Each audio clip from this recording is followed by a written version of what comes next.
Class 9th students, are you ready? Yes, ma'am. As you have told that today you want to do revision of lesson second. So we are here with lesson second.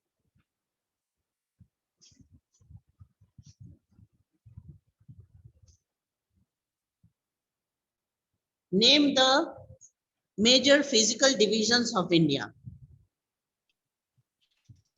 Lesson second, physical features of India. You are revising this lesson. So the question is, are you listening? Yes, ma'am.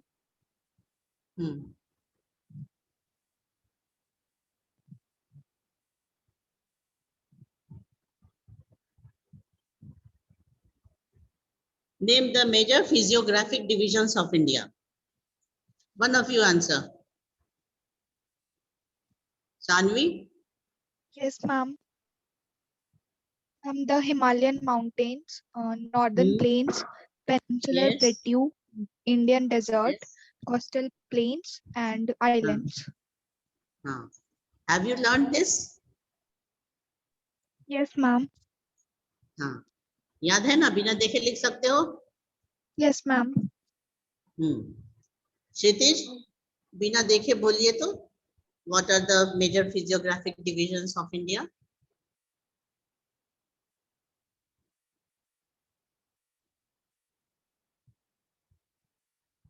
Revise किए हो? किताब भी सामने रखो.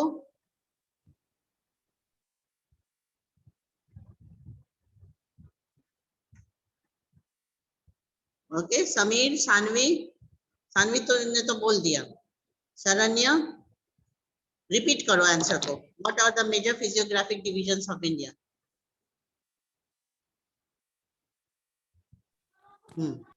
Aditya? Yes, ma'am. Aditya Kaundinya बोलो, answer बोलो. What are the major physiographic divisions of India? The major physiographic divisions of India are the Himalayan mountains, the northern plains, the peninsular plateau, the Indian desert, the coastal plains, and the islands. हाँ, ठीक है. अब देखो, first page में, जहाँ की page number 7 है ना, पेज नंबर 7 में एक जनरल इंट्रोडक्शन है इस लेसन का कि इंडिया एक ऐसा कंट्री है जहाँ हर एक तरह के फिजियोग्राफिक फीचर्स पाए जाते हैं. Physiographic features means what are the different types of geological structures like mountain, plateau, plains, deserts, coastal areas and islands. All type of physical features are found in India, and they are the result of a very long geological history, right? In Yes, which ma'am. folding, faulting, volcanic activity all have played some role.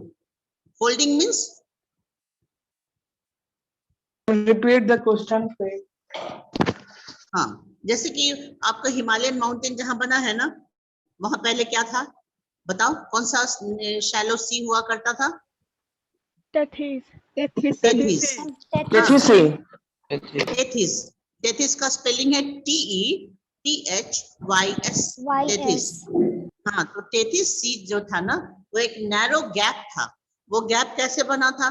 तो north वाले एंगाना land और south वाले Gondwana land के अलग होने से बना था. ठीक है ना?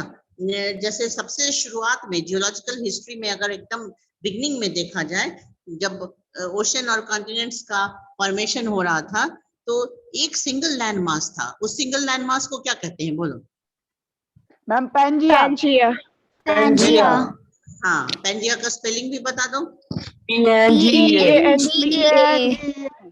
हाँ, PANGEA, Pangea. So single landmass, all the continents were joined together in one single landmass, so it was known as Pangea. अच्छा, और Pangea जब bifurcated हुआ, अलग हुआ, तो अलग क्यों होता है? अर्थ के इंटीरियर फोर्स के वजह से होता है कि प्लेट्स डिवाइडेड हो जाते हैं. अर्थ के ऊपर जो सॉलिड प्लेट्स है ना, सॉलिड लेयर है जो, वो टूट जाते हैं, डिवाइड हो जाते हैं। तो वो टूटने से दो कॉन्टिनेंट्स में बटा। पहले नॉर्थ में जो था उसका अंगारा लैंड, और साउथ में जो बना उसको लॉरेशिया और अंगारा गोंडवाना लैंड। लैंड। हाँ, अंगारा लैंड को ही लॉरेशिया भी कहते हैं, लॉरेशिया, ठीक है ना।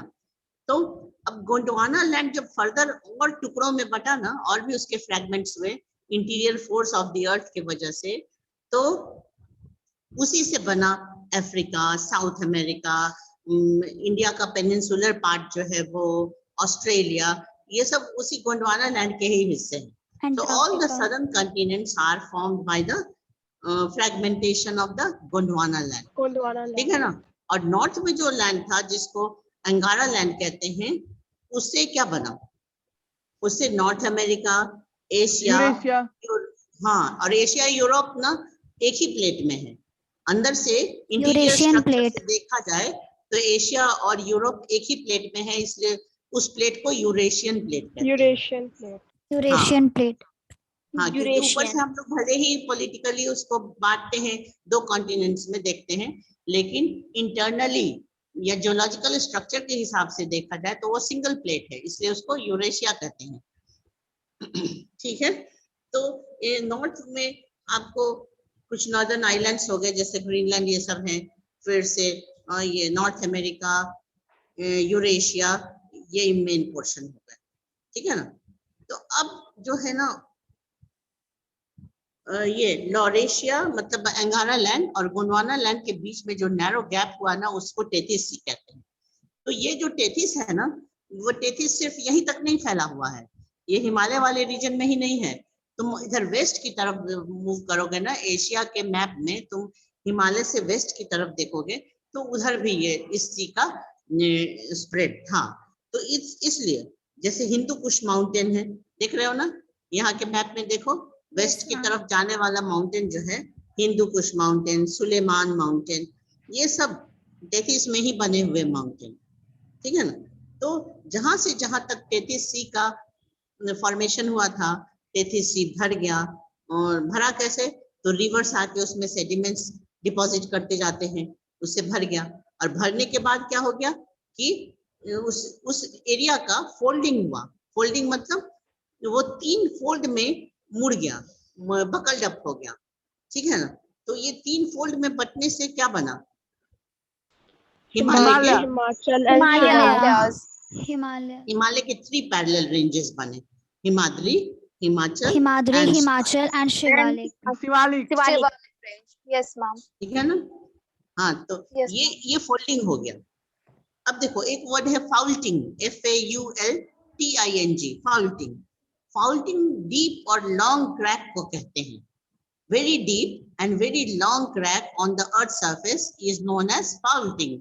It is also caused due to the interior force of the earth, है ना। अंदर से कन्वेक्शनल करंट का जो फोर्स ऊपर की तरफ बाहर निकलना चाहता है सरफेस पे, तो और उस क्रम में क्या होता है कि अर्थ के ऊपर स्ट्रेच होता है, खिंचाव होती है सरफेस पे और दरार पड़ जाती है। तो इस लंबे दरार को क्या कहते हैं? फाउल्टिंग कहते हैं।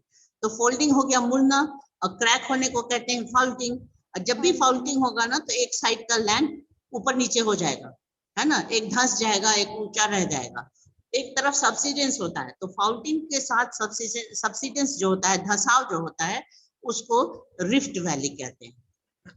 पढ़े थे ना उस ड्रेनेज वाले लेसन में कि नर्मदा और तापी ऐसे 2 रिवर हैं जो रिफ्ट वैली में, हाँ, रिफ्ट वैली में फ्लो करते हैं, नर्मदा और तापी। तो वहां फाउल्टिंग हुआ था, जिससे कि लैंड का एक हिस्सा नीचे की तरफ दब गया, और इसी को रिफ्ट वैली कहते हैं। तो किसी भी लो लाइंग एरिया में क्या होता है? वाटर का फ्लो बन जाता है। तो अब देखो, तुमको ये बताना है, कुछ कुछ आंसर्स हम पूछ रहे हैं, तुम बताओ, what is the length of Himalayas? 24,000 kilometers. Ma'am 2400 kilometre. 2400 kilometers. सही, 2400 किलोमीटर्स, ठीक है ना, 2400 किलोमीटर्स, सही है। फिर इसके और क्या लिखा है कि इसकी विड्थ का कितना कितना वेरिएशन है, बताओ। 400 kilometer in distance Kashmir and to 150 kilometer in 100 Arunachal distance Pradesh. and kilometer 150 Kashmir kilometer. to 150 kilometer in Arunachal Pradesh. Arunachal हाँ, Pradesh. तो इससे क्या पता चलता है? इससे पता चलता है कि कश्मीर के तरफ हिमालय ज्यादा ब्रॉड है और अरुणाचल प्रदेश की तरफ जाते जाते Narrow. ये बिल्कुल Narrow नैरो हो हो जाता है। जाता है। नैरो हो जाता है।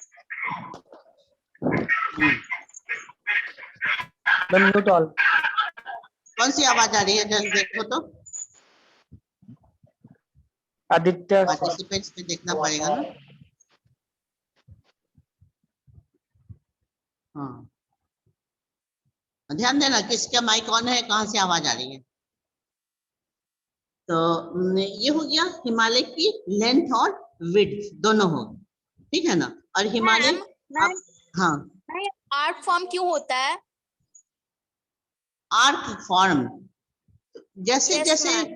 हाँ, जिस डायरेक्शन में वो 33C था ना, वो उसी वजह से ये ऐसा बन गया।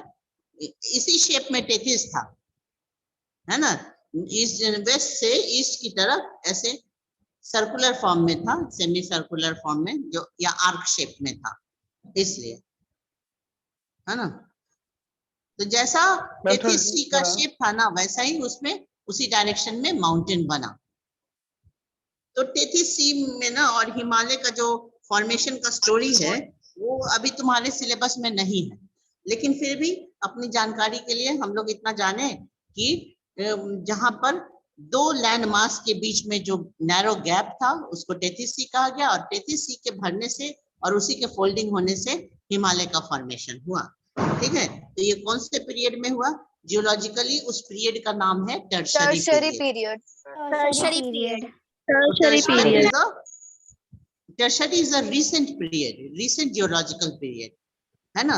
जैसे हिस्ट्री में पढ़ते हो ना कि एंशिएंट पीरियड, मिडिएवल पीरियड और मॉडर्न पीरियड, तो इसी तरह से ये टर्शरी क्या है? बिल्कुल रिसेंट वाला पीरियड है। Recent geological period. हाँ, तो हिमालय एक नया फॉर्मेशन है। इसी पर एक क्वेश्चन आता है, why Himalayas are called young fold mountain, है ना। उनको यंग फोल्ड क्यों कहते हैं? क्योंकि एक तो कि वो नया है इसलिए यंग Because बोलते हैं। they are formed in recent geological period. हाँ, Because they are formed in recent geological Formed in the period. एक recent बच्चा बोलो tertiary तो ये period. आंसर हमारा लिखाया हुआ था। Yes, ma'am, because Only they are one. formed in recent geological period called tertiary period. They और? represent useful topography like high fields, deep valleys, high peaks, and flowing rivers. हाँ, very good, ये भी add होना चाहिए। शिवांगी, इसको भी repeat करो तो फिर से। They represent youthful topography like high fields, deep valleys, high peaks, flowing rivers, etc. हाँ, देखो जो नए माउंटेन है ना, जो न्यू माउंटेन है, जो यंग माउंटेन है, उसी की हाइट ज्यादा होती है, क्योंकि जब बहुत पुराने हो जाएंगे ना तो इरोड होते होते वो उसकी हाइट कम हो जाती है। इरोजन होते होते वो राउंडेड हो जाते हैं माउंटेन, जैसे अरावली माउंटेन, विंध्या माउंटेन, ये सब ओल्ड माउंटेन का एग्जांपल है। और हिमालय Yes, ma'am, न्यू उसमें माउंटेन का pointed एग्जांपल peaks New नहीं mountain. होते हैं। Mountain. हाँ, तो उसमें पॉइंटेड flat पीक peaks होगा, होते हैं। तो डीप स्लोप होगा। स्लोप कैसा होगा? बहुत स्टीप होगा।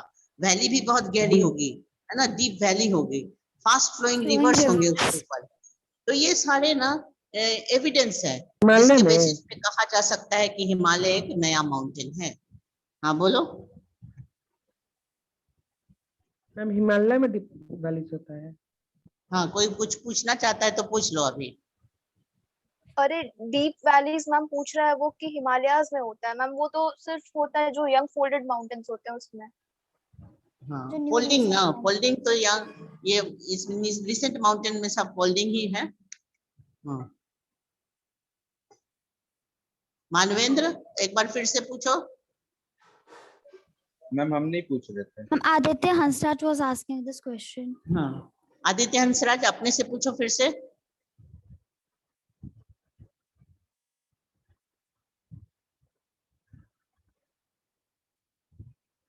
तो आगे बढ़े हम लोग। चलो, अब हिमालय ma'am. का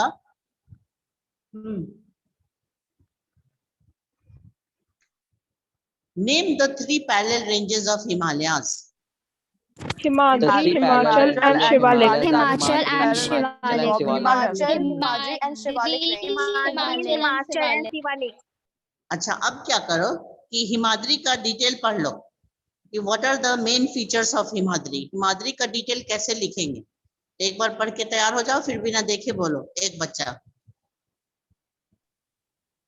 पहले 1 मिनट पढ़ लो।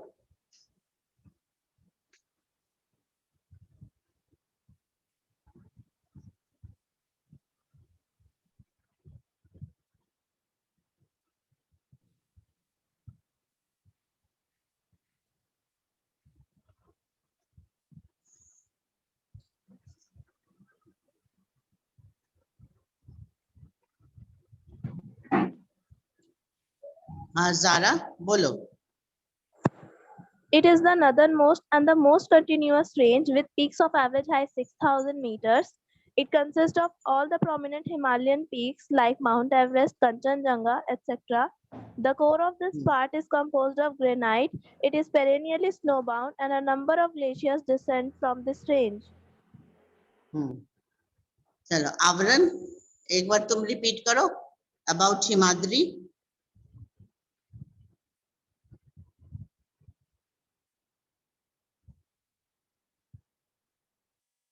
आवरण, are you listening?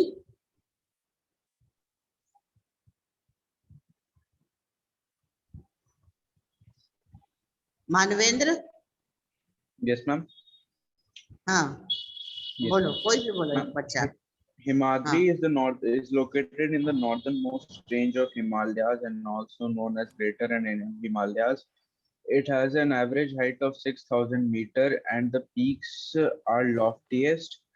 Some of the peaks are Mount Everest, Kanchenjunga, Nanda Devi, etc. This range is source of many perennial rivers and because of many glaciers there. ठीक है, सबको याद हुआ? आवरण फिर से बोलो। सॉरी मैम, थोड़ा वो नेट नहीं चल रहा तो नहीं हो रहा है सही से आवाज। हिमाद्री के बारे में बोलो।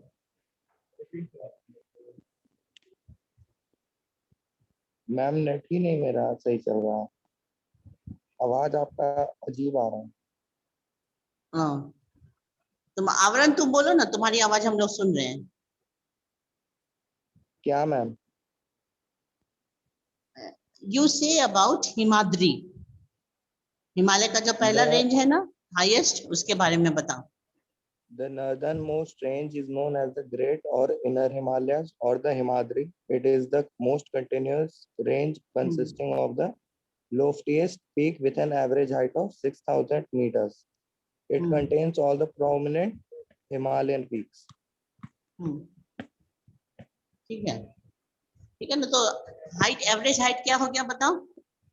6,000 meters. 6,000 और meters. जो सुनो, जो स्नो लाइन होता है ना पूरे वर्ल्ड में, स्नो लाइन मतलब किस हाइट के बाद परमानेंट स्नो कैप मिलता है, तो वो यही हाइट है 6,000 मीटर्स।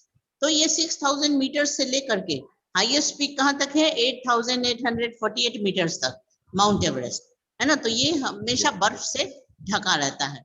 6,000 मीटर से ना स्नो लाइन शुरू हो जाता है। स्नो लाइन मतलब वो परमानेंट आइस कवर रहेगा वहां से, चाहे वो हाँ समर सीजन हो या कुछ भी हो, वहां से परमानेंट आइस शीट रहता है। तो ये हो गया, इसका एवरेज हाइट ही इतना है। कहने का मतलब ये कि जितने भी हाई पीक्स है वो सब फ्रोजन रहते हैं हिमाद्री रेंज में। तो हिमाद्री का और क्या क्या नाम है बताओ, और किस नाम से जानते हैं? Great Himalayas, हाँ, और इसलिए ये ग्लेशियर से भी भरा हुआ है। और जो एरिया ग्लेशियर से भरा हुआ है तो वो क्या है? सोर्स ऑफ रिवर्स होता है, ग्लेशियर से ही रिवर्स निकलते हैं। ठीक है ना। अब दूसरा आंसर करने के लिए तैयार हो जाओ। About the second range that is Himachal और lesser Himalaya. Pragya, you say about ma'am Himachal और लेसर हिमालय, मैम हिमाद्री को ही कहते हैं। हिमाचल, यस मैम, हिमाचल और लेसर हिमालय दोनों नाम हिमाद्री का है। No ma'am, No, The ma'am. Yes Himachal ma'am book में भी क्या दिया हुआ है। हिमाद्री के, सुनो ना, हिमाद्री के साउथ मैम में, हिमाद्री के नॉर्थ, मैम हिमाद्री हिमाद्री- हिमाद्री के साउथ। मैम हिमाद्री के साउथ में है हिमाचल। हाँ हाँ यस मैम, बिल्कुल, उसको बोलते हैं हम लोग Yes, हिमाचल और लेसर हिमालय। यस यस, इसके बारे में पढ़ो। Yes, ma'am. So it is also known as Lesser Himalayas. The altitude varies between 3,700 and 4,500 meters, and the average width is of 50 kilometers.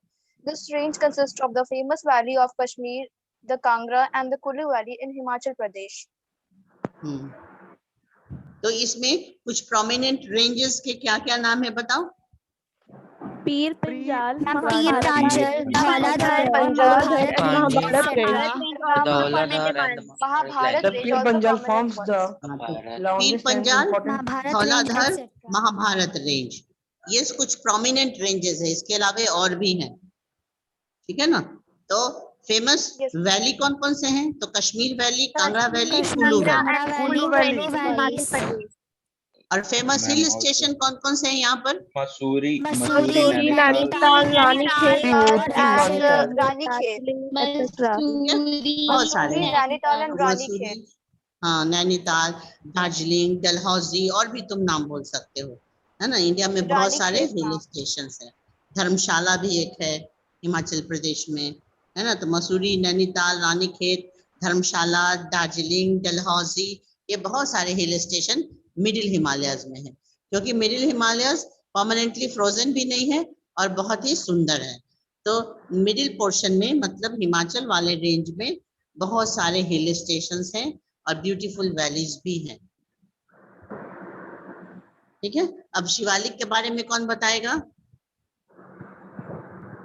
Aditya Hansraj. Ma'am Pragya. Lesser Himalaya. मेरा ही शिवांगी। गरिमा या It is the ओम कुमार, कौन ma'am ready है? शिवांगी। बोलो। Ma'am Anjali. Ma'am Shivangi. Shivalik is the outermost range of the Himalayas. Its height varies between 900 and 1100 meters, and these ranges are composed of unconsolidated rock material. So these ranges are prone to earthquake and landslides. These longitudinal valleys lying between Lesser Himalayas and Shivaliks are called dunes, like Dehradun, Kotli Dune, etc. ठीक है। तो ये जो शिवालिक है ना, इसका सिर्फ average height क्या है बताओ तो? 900 to 1100 meters. 900 to 1100 meters. अब तीनों को कंपेयर करें, हिमाचल की एवरेज हाइट क्या है बताओ? 6,000 meters. 6,000 meters. और And हिमाद्री, हिमाचल का 3,700 to 4,500 meters. 700 to 4,500 and हाँ, ठीक है। अब देखो, शिवालिक ही एक ऐसा रेंज है जो हाइट में सबसे कम है और एकदम ये साउथ में है, और ज्यादातर ने ये डेब्रिस से बना हुआ है, मतलब हिमाचल और हिमाद्री से आए हुए जो मटेरियल है ना, उसके जमा होने से बना है, समझ गए। इसलिए ये लूज है, लूज मटेरियल का बना हुआ है शिवालिक। तो जब रेनफॉल होता है तो शिवालिक में से बहुत ज्यादा लैंडस्लाइड होता है, क्योंकि वो अनकंसोलिडेटेड है। अनकंसोलिडेटेड मतलब लूज मटेरियल का बना हुआ है, लूज सेडिमेंट्स हैं जो रिवर ला करके यहाँ पे डिपॉजिट किए हैं, और ये coming from the come height का Himachal. हिल्स बन गया है, इसको शिवालिक कहते हैं। तो जो लूज मटेरियल का बना हुआ है, उस पे अर्थक्वेक का, रेनफॉल का, हर चीज का बहुत ज्यादा इफेक्ट होगा। सॉइल इरोजन भी ज्यादा होगा, है ना, और अर्थक्वेक हल्का भी आएगा तो यहाँ पे उसका बहुत ज्यादा असर होगा, क्योंकि यह लूज मटेरियल का बना हुआ है, ठीक है ना। अब ये बताओ, what are duns? The longitudinal valley lying between the Lesser Himalaya and the Shivaliks, known as And Shivaliks are known as Lesser Patli Dune. Himalaya For and example, Shivalika are known Dehradun, Kotli Dune, Patli Dune, etc. The longitudinal valleys lying हाँ, between the Lesser Himalayas and Soumya, Shivaliks. Wait here. Soumya तुम answer करो, what are duns? Yes, ma'am. The longitudinal valley lying between the Lesser Himalaya and the Shivaliks are known as dunes. For example, Dehradun, Kotli Dune, Patli Dune, etc. हाँ, आवरण बिना देखे हुए बोलो, what are duns?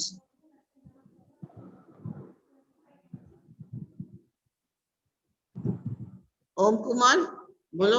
The longitudinal valley lying between the Himachal and the Shivalik are known as Doon. For example, Dehradun, Kotli Doon, Patli Doon, and etc. तो देख लो, हिमाचल मतलब जो बीच वाला रेंज है वो, और जो सदर्न मोस्ट है वो शिवालिक हो गया। तो हिमाचल और शिवालिक के बीच में जो वैली है, जो प्लेन लैंड है, उसी को दून कहते हैं। देहरादून कौन से स्टेट का कैपिटल है बोलो? मैम उत्तरांचल। उत्तराखंड। हाँ, उत्तराखंड। कैपिटल है ना। हाँ, उत्तराखंड का जो कैपिटल है वो हिमाचल और शिवालिक के बीच में बसा हुआ है, इसलिए वहां पे इसको दून नाम से जानते हैं। ठीक है, अब अगला टॉपिक आ रहा है हमारा regional classification of Himalayas from west to east. Regional classification of Himalayas from west to east. आकाश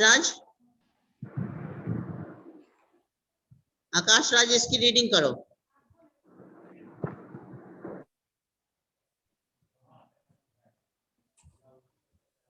नहीं तैयार है? आयुष। Ma'am may I? एक मिनट रुक जाओ, देखने जरा। मैम जरा शिवांगी। देख ले। अनुप्रिया आज नहीं बोली है, बोलो, रीडिंग करो।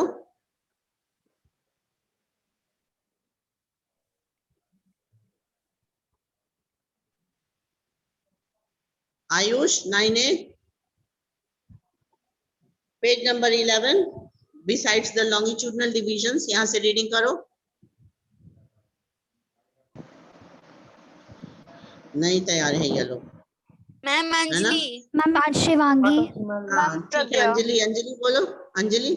Besides the longitudinal division, the Himalayas have been divided on the basis of regions from west to east. These regions have been demarcated by the river valleys. For example, the part of the Himalayas lying between the Indus and Satluj has been traditionally known as Punjab Himalayas, but it also known as regionally as Kashmir and Himachal Himalayas from west to east respectively. The part of Himalayas lying between Satluj and Kali river known as the Kumaon Himalayas, the Kali and Tista river demarcate the Nepal's Himalayas, and the parts lying between the Tista and Dihang rivers is known as the Assam Himalayas. There are regional names also is in these broad categories. Find out the some regional names of the Himalayas. चलो इसी से कुछ ये question पूछते हैं, short answer questions, ठीक है ना? Are you ready? Yes, ma'am. Yes, ma'am. Yes, ma'am. तो नाम बोल देते हैं पहले कि उसी बच्चे को आंसर करना होगा।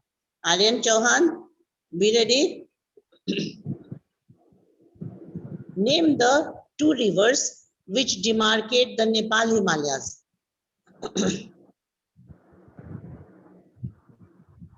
Name the 2 rivers which demarcate the Nepal Himalayas. Not ready? Kali and Tista. River Kali and river Teesta, है ना? काली हो गया नेपाल का वेस्टर्न बॉर्डर बनाता है, और तीस्ता है जो कि सिक्किम में है, जो नेपाल के ईस्टर्न साइड में है। तो ये दोनों रिवर जो है वो नेपाल हिमालयस के डिमार्केशन है, ठीक है? इसी तरह से आप नाम बताइए, ये आदित्य हंसराज। Yes ma'am. कुमाऊं हिमालयस के दोनों डिमार्केटिंग रिवर के नाम बताओ। सतलज एंड तीस्ता। नहीं, no ma'am, Kali. Sutlej and Kali. Sorry ma'am. Kumaon Himalayas में सतलज और काली है ना? एक तरफ वेस्ट में है सतलज और ईस्ट में वहां पर है काली। तो ऐसे ये डिमार्केट होता है। और सबसे जो पहला वाला है उसका बताओ, Punjab Himalayas. Ma'am river Indus and river Sutlej. Indus and Sutlej. Indus and Sutlej river. हाँ सही, river Indus and river Sutlej, ठीक है? और लास्ट वाला बता दो जो असम हिमालयस कहते हैं। River Teesta and river Dihang. Ma'am, river Tista and river Dihang. River Tista and Dihang. River Teesta and river Dihang, है ना? ज़ारा फिर से बताओ। Which are the two demarcating rivers of Assam Himalayas? River Tista and River Dihang are the demarcating rivers of Assam Himalayas. ठीक है? And who will speak about the Purvanchal Hills? Purvanchal Hills को थोड़ा सा देख लो अभी किताब में.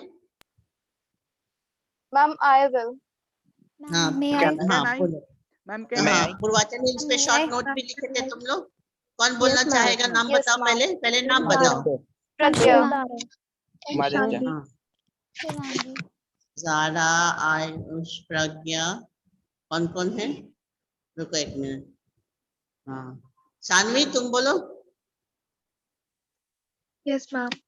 Purvanchal hills. The Brahmaputra mark the easternmost boundary of Himalayas. Beyond Dihang Gorge, the Himalayas bend sharply in the south and eastern boundary of India, known as Purvanchal or Eastern Hills and Mountains. Purvanchal Himalayas are composed of strong sandstones, which are sedimentary rocks. In Purvanchal Himalayas, dense forest, valleys, and rivers are found. Purvanchal Himalayas is it is comprised of various hills like Patkai Hills, Naga Hills, Manipur Hills, and Mizoram and Mizo Hills. हाँ. Aditya Kondilia, you speak. What is the gorge? How will you define a gorge? G-O-R-G-E, gorge. Aditya. A gorge is an erosional A feature gorge of is an erosional river feature in of its a upper river course. in its upper course. It is in the U-shaped valley. ठीक है.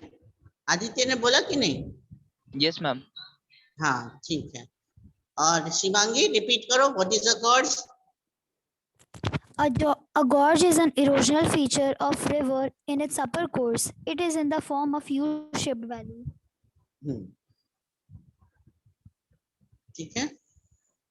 Pragya, you name some of the hills of Purvanchal Hills. Yes, ma'am. Patkai Hills, the Naga Hills, Manipur Hills, and Mizo Hills. हाँ, Patkai Hills, Naga Hills, Manipur Hills, Mizo Hills. है ना? इसको तुम लोग को Atlas में भी देखना चाहिए तो और क्लियर दिखेगा. Shivangi, you tell me what type of rocks are found in Purvanchal Hills? Sedimentary rocks. These are composed of sedimentary rocks, and sandstone is an example of sedimentary rock. Sandstone, limestone, ये सब किसके example होते हैं? Sedimentary rock के. तो यहाँ पे sandstone ज्यादा है और ये एरिया बहुत डेंसली फॉरेस्टेड है. मतलब फॉरेस्ट कवर बहुत डेंस है. क्यों? क्योंकि यहाँ पे बारिश बहुत होती है, रेनफॉल बहुत होता है. ठीक है ना? और जितनी लंबाई में ये हिमालयस फैला हुआ है ना, उसी पैरेलल में उतने ही लंबाई में नॉर्दर्न प्लेन भी फैला हुआ है. तो बताओ, what is the length of the northern plain? 2400 kilometers. 2400 400 kilometers. long and 240 to 400 320 kilometer broad. ठीक है. फिर से बताओ Manvendra, what is the width of the northern plain? 150 kilometers. To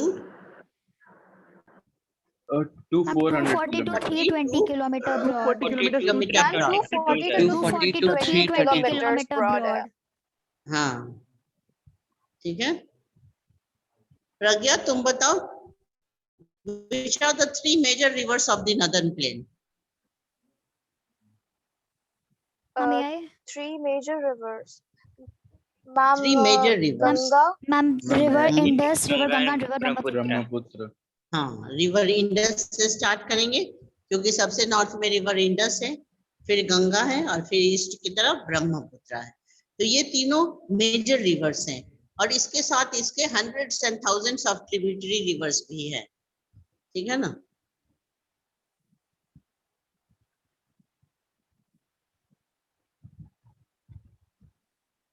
Why the northern plain is very densely populated? Very densely populated. Why? What do you The think? northern plains of India are densely populated Because the soil is very adequate fertile. supply There is of adequate water supply due to of numerous water rivers, and favorable climatic favorable conditions, climatic conditions and presence of plenty of water. adequate supply of water due to numerous rivers.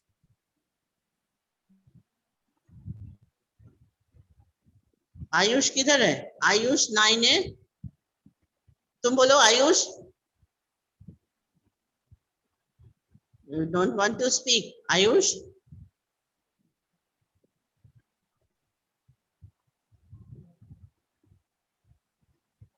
अच्छा, गरिमा, हिमांशु, राज, तुम लोग बोलो. निधि, Yes, unmute ma'am. करो. हाँ. Northern plains of India are densely populated because they consist of a large plain of alluvial soil and the deposition of alluvial in a vast basin lying at the foothills of the Himalayas over millions of years, which make this plain fertile.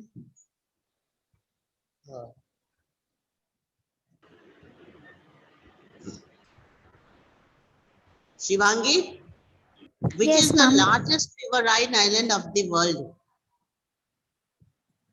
Ma'am, Majuli. Ma'am, Majuli. in Brahmaputra Majuli Island. River. Majuli Island is the largest riverine island of the world, which is in the river Brahmaputra. Brahmaputra River. River Brahmaputra